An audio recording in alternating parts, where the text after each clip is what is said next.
श्री को हमने बहुत, क्योंकि हमारा भतीजा ही है, बचपन से दूध में खिलाया है। जब जब घर में रावण बनाया है,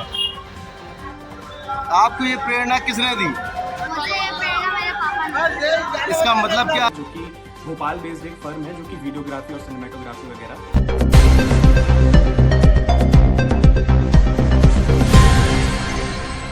नमस्कार, बहुत स्वागत है आपका। आप देख रहे हैं Gen24। आइए शुरू करते हैं खबरों का सिलसिला। कक्षा 6 के श्री सोनी ने एक दिन में बनाया रावण।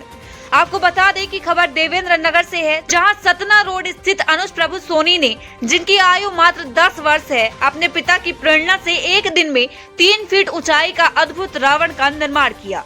यह रावण न केवल शारीरिक दृष्टि से आकर्षक है, बल्कि इसकी रचना में छिपा संदेश भी अत्यंत महत्वपूर्ण है।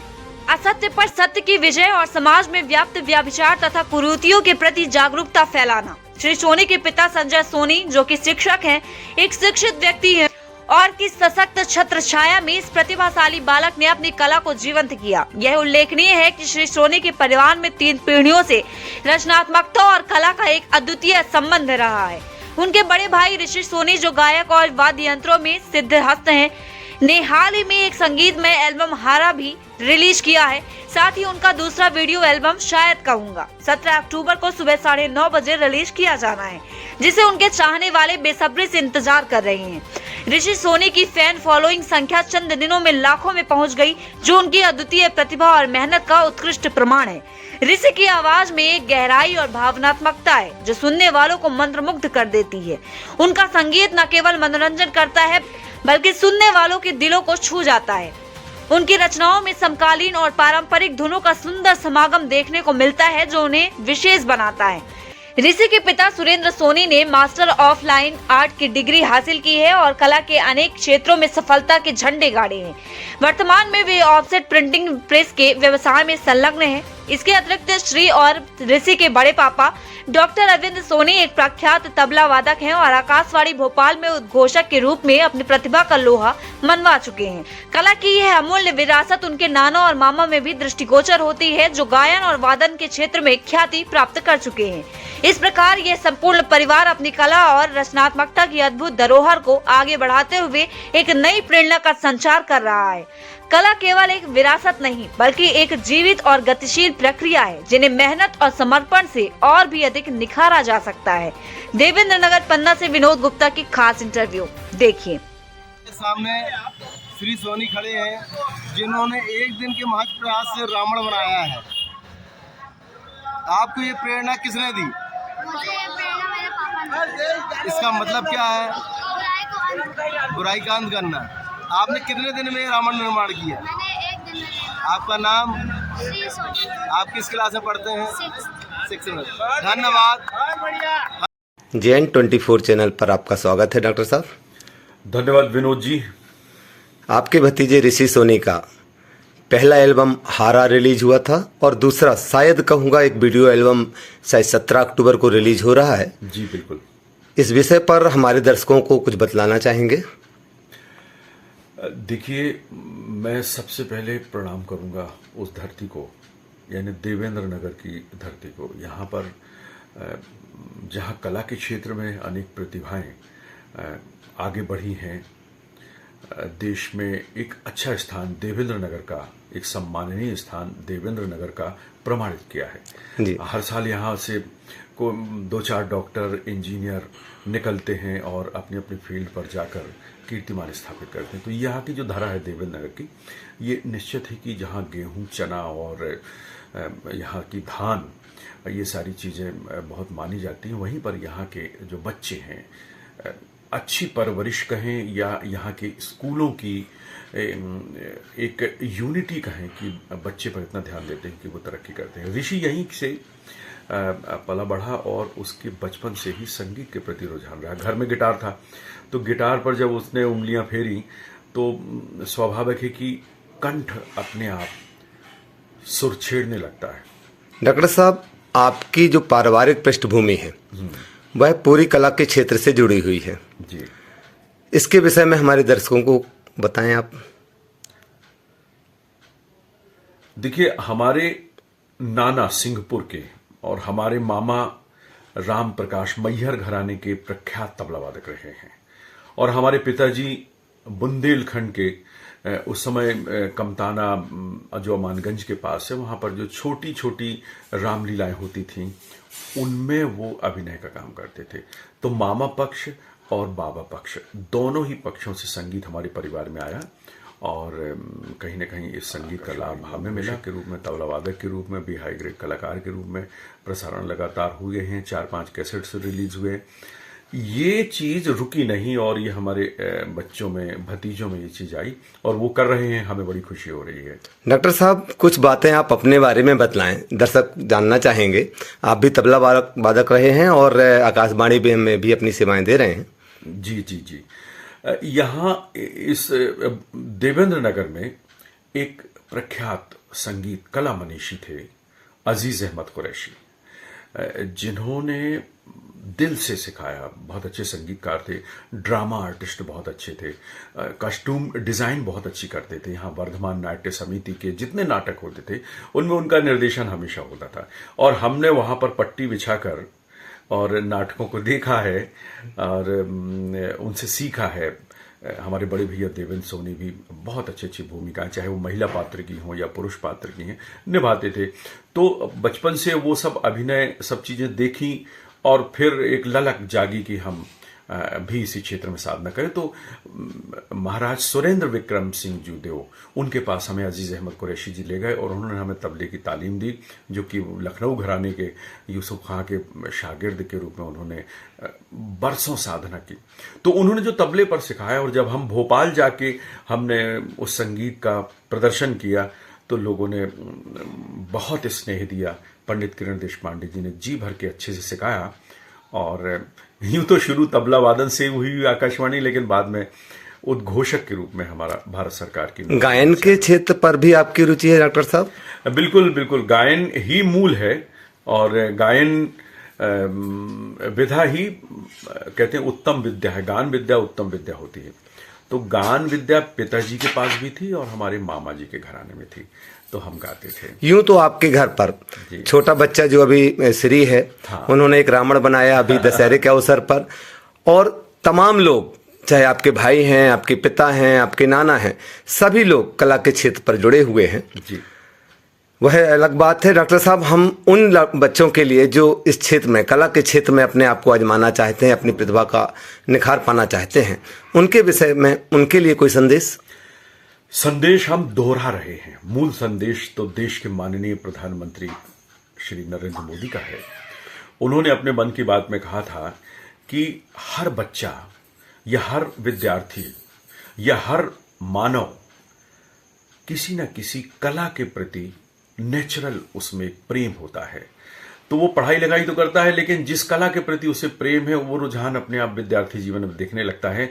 तो पढ़ाई लिखाई के साथ वो जो कला उस बच्चे को पसंद है उसे मौका दीजिए। पेरेंट्स के लिए कहा था कि भाई उस बच्चे में तलाशिए कि भाई ये कौन सी कला है जिसके प्रति उसे रुझान है, तो उस कला को भी जीवित रखिए और मार्गदर्शन प्रदान कीजिए। अच्छे अभिभावक की भूमिका निभाइए और यदि वो संगीत के क्षेत्र में है तो पढ़ाई लिखाई तो चलती रहेगी, लेकिन साइड में अगर ये कला के प्रति साधना चलती रहेगी तो वो एक बहुत अच्छा इंसान बना रहेगा। ये सबसे बड़ी बात है। आपके छोटे भाई सुरेंद्र सोनी, जिन्होंने मास्टर ऑफ फाइन आर्ट से डिग्री ली है, उनके बारे में कुछ बतलाना चाहेंगे? देखिए, बचपन में जब से होश संभाला है, उसका जो बायां हाथ है वो कोई ना कोई कैनवास पर चित्र उकेरता रहा है। और फिर कभी कभी बात आई कि दीवारों पर कोई चित्र बनाना है, कोई ऐसा चीज लिखना, बैनर, और हमें लगता वहां भी अजीज अहमद कुरैशी जैसे चित्रकार कहें, उनके बैनर तो बहुत पहचाने जाते थे। तो कहीं ना कहीं ऐसे गुणी जनों का आशीर्वाद रहता है। तो सुरेंद्र हमेशा से ही वो ऐसे चित्र या ऐसी हैंड राइटिंग या ऐसे बैनर जो क्या कहने बहुत खूबसूरत हुआ करते। तो बस रुझान हुआ और उन्हें फाइन आर्ट्स में खैरागढ़ यूनिवर्सिटी में एडमिशन लिया, जबलपुर में रहे, वहां पर विधिवत तालीम ली और आज कला के क्षेत्र के बाद उन्होंने सुरेंद्र ग्राफिक्स के नाम से अपना संस्थान शुरू किया। ये अलग बात है कि व्यवसाय तो हुआ, लेकिन उनका कला पक्ष उसमें बखूबी हर चीज में दिखाई देता है, कल्पनाशीलता दिखाई देती है। बहुत गर्व है हमें। डॉक्टर साहब, आज हमने बात शुरू करी थी भैया श्री सोनी के रावण बनाने को लेकर जी, के। जी, जी। तो अंत में चाहूंगा कि श्री के लिए 2 शब्द आपके आशीर्वाद के लिए। जी, श्री को हमने बहुत, अब तो कि हमारा भतीजा ही है, बचपन से गोद में खिलाया है। जब जब घर में भजन संध्याएं हुई हैं तो वो हमेशा मंजीरा लेके गाता हुआ हमें मिला है। रामायण के प्रति विशेष अनुराग उसका, राम कथा के प्रति बड़ा स्नेह। तो जब जब सुंदरकांड होता था तो उस कथा को सुनते सुनते उसके मन में रामायण का या श्री रामचरितमानस का हर पात्र उसकी कल्पनाशीलता में है। तो दुष्ट रावण भी है। तो जब दशहरा का प्रसंग था तो उसने सोचा कि चलो रावण बनाए, वो चलेगा, वो बड़ा कलात्मक रावण बनाया उसने। डॉक्टर साहब, इन सारी बातों पर एक बात और छूट रही है जो मेरे मन में है। हाँ, आपके 3 बेटे हैं और तीनों अच्छी अच्छी पोस्ट पर है, प्रशासनिक सेवा पर हैं। इसके बावजूद जो मुझे ज्ञात है कि एक बेटा जो अपना ओहदा, अपना पद छोड़ करके और इस कला के क्षेत्र में अपने आप को स्थापित करना चाहता है, ऐसा क्यों? देखिए, जो छोटा बेटा है आदित्य राघव जी, ये आईआईटी बॉम्बे इसका ख्वाब था वहां पर पढ़ना, और उसने आईआईटी बॉम्बे में उसे उसका लक्ष्य मिल गया और वहां से ग्रेजुएट होने के बाद, लेकिन ग्रेजुएशन के दौरान उसका रुझान गिटार की ओर था। और क्या कहना है, उसका कंठ भी बड़ा प्यारा है और एज ए म्यूजिशियन भी उसके अंदर कल्पनाशीलता गजब की। वो लिरिक्स बहुत अच्छी करता है, लिखता है, और उसमें कभी आश्चर्य होता है कि इतना छोटा बच्चा ये हमारा लगता है कि इतना आध्यात्म से जुड़ी हुई रचना वो किन प्रसंगों को लेकर कर देता है, आश्चर्यचकित करता है। और उसने अपने कॉलेज लाइफ में भी जो डॉक्यूमेंट्री छोटी छोटी फिल्में बनाई और जो उसकी थीम बनाई, उसे कॉलेज में जो एकदम नवोदित विद्यार्थी होते हैं उनके क्रिएशन को सराहा जाता, तो उसे फर्स्ट प्राइज मिला था पहले ही साल में। तो इससे उसका हौसला बढ़ा। आज एज ए गिटारिस्ट कई बड़े नामी कलाकारों के साथ उसने स्टेज साझा किए हैं। उसके वीडियोस आप देख सकते हैं, आदित्य राघव का भी यूट्यूब पर सर्च करेंगे तो। आपकी इस पूरी साधना में आपके परिवार, आपके माँ बाप का जो योगदान रहा, आशीर्वाद रहा, इस विषय पर कुछ बतलाएं। मैं तो ये कहूँगा कि धरती आकाश में अगर दूर कोई दिखता है तो वो सूर्य दिखता है, जिसे हम ईश्वर की तरह देख सकते हैं, प्रमाणित कर सकते हैं। यानी आसमान में सूर्य है, धरती में माता पिता है। तो माता पिता जो हमेशा बच्चों के हित की ही सोचते हैं, हमारे माता पिता ने भी हमारी शिक्षा दीक्षा के अलावा हमारी कला प्रतिभा को बहुत सराहा। मेरे पिताजी ने ही कहा था, जब गुरुदेव सुरेंद्र विक्रम सिंह जी देव ने कहा कि अब तुम्हें देवेंद्र से बाहर किसी बड़े शहर में होना चाहिए, मेरे पिताजी ने पहले मुझे इलाहाबाद भेजा, फिर बाद में भोपाल भेजा कि जाओ तुम अपनी कला का विस्तार करो, सीखो, खर्चे की चिंता मत करो। आप भोपाल पर हैं। हाँ। आपका गृह निवास देवेंद्र नगर पन्ना जिले में है। आप जब देवेंद्र नगर आते हैं और भोपाल में रहते हैं, दोनों जगह रहने का क्या अंतर महसूस करते हैं? देवेंद्र नगर हमारी जन्मभूमि है और यहाँ का पास पड़ो, यहाँ का ऋण कभी चुका नहीं सकते।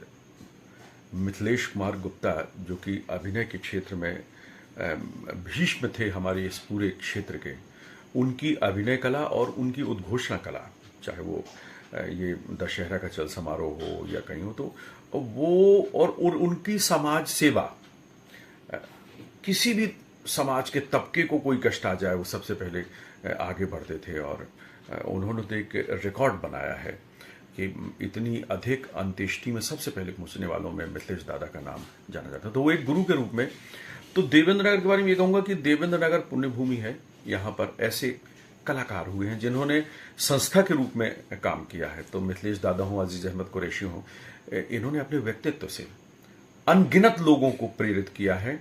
मैं भी उन्हीं से प्रेरित होकर इस मकाम पर हूँ जहाँ पर माननीय राज्यपाल महोदय हों या मुख्यमंत्री महोदय हों, इनके बहुत से प्रोग्राम उद्घोषक के रूप में हमने किए। धन्यवाद डॉक्टर साहब। मैं चाहूँगा कि भैया ऋषि सोनी का जो दूसरा एल्बम है, शायद कहूँगा, इसके रिलीज के बाद एक बार फिर आपसे भेंट करें। तब तक के लिए Gen24 की तरफ से आपको बहुत बहुत बहुत धन्यवाद। धन्यवाद विनोद जी, आप हमारे अनुज हैं और बहुत अच्छी कवरेज के लिए लगे हुए हैं। वर्षों की आपकी साधना है, भाषा शैली है, विनम्रता है आपकी, शालीनता है आपकी। नमस्कार, मैं ऋषि सोनी और मुझे आज ये बताते हुए आपको बहुत खुशी हो रही है कि मेरा हारा के बाद आज दूसरा गाना लॉन्च हो चुका है जिसका नाम है शायद कहूंगा, जो कि आपको मेरे यूट्यूब चैनल ऋषि सोनी में मिल जाएगा। वहां पर आप यूट्यूब पर जाकर सर्च कर सकते हैं शायद कहूंगा बाय ऋषि। तो इस गाने की शुरुआत काफी दिनों पहले हो गई थी जब मैंने ये गाना लिख लिया था और इसको कंपोज कर लिया था, तो इसका एक स्क्रैच रेडी किया था। तो जब स्क्रैच रेडी किया तो वो काफी पसंद आया, तो उसको हम लोग ऊपर लेके गए, उसको और अच्छे से प्रोड्यूस किया, उसको बहुत अच्छे से मिक्स किया, उसका म्यूजिक हमने स्क्वायर से बनवाया और मिक्स मास्टर तो जो सबसे बेस्ट चीज है वो हमारे म्यूजिक भाई ने करी। इसके बाद जब हमारा ऑडियो रेडी हो गया तो हम ढूंढ ही रहे थे कि वीडियो प्रोडक्शन के लिए कौन सी कंपनी सही रहेगी, तो मैंने चुना अपेक्स प्रोडक्शन को। और अपेक्स प्रोडक्शन पुष्पेंद्र पटेल द्वारा चलाया जा रहा है, जो कि भोपाल बेस्ड एक फर्म है जो कि वीडियोग्राफी और सिनेमेटोग्राफी वगैरह प्रोवाइड करते हैं। तो मैंने उनसे कांटेक्ट किया, तो उनसे मिलकर मैंने ये वीडियो तैयार करी और वीडियो आज अच्छे से तैयार हो चुकी है और आपके पास लाइव है, जिसको आप यूट्यूब पर जाकर देख सकते हैं। और रही बात हारा की, तो हारा तो बहुत ही अच्छा प्रोजेक्ट था जिसके लिए मुझे बहुत सपोर्ट किया आप लोग ने, उसके लिए बहुत बहुत धन्यवाद। बहुत धन्यवाद, आपने मेरे पहले गाने को इतना प्यार दिया, तो आपको ये दूसरा गाना जरूर ही पसंद आएगा। और दूसरी चीज, मैं अपने दोस्तों को क्रेडिट देना चाहूंगा कि जिन्होंने मेरे कदम कदम पर साथ दिया।